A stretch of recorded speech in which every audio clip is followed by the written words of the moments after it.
খুব সুন্দরভাবে পরিচালনা করার কাজে যিনি আমাদের পথ প্রদর্শক, যার কথা শুনলে মনে হয় এমনি করে কথা যদি আমরাও বলতে পারতাম, সুন্দরভাবে কথা বলে মানুষকে আনন্দ দিতে পারতাম, তিনি শ্রীমতী চৈতালি দাশগুপ্ত। তাকেই আজকে আমরা আমাদের মাঝে আপন করে পেয়েছি। তার উপস্থিতি একান্ত মায়াময়।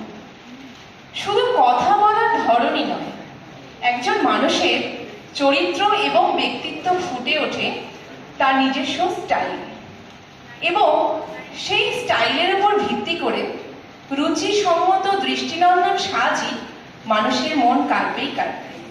তাই যখন দূরদর্শনের ইতিহাসে ঘটে গেল সেই রঙিন ঘটনা, সাদা কালো ছবি যখন হলো রঙিন, তখন আমরা দেখতে পাই পোশাকের মধ্যে রঙের তারতম্য ছবিকে উজ্জ্বল করেছে। সে সময়েও দিদি বজায় রাখলেন তার নিজস্ব স্বাদের ধারা। 1984 6ই জুন টেলিভিশনের রঙিন সম্প্রচারে আমরা দিদিকে দেখতে পেলাম হলুদ রঙের কাঞ্জিভারম ম্যাজেন্টা পাড় শাড়িতে।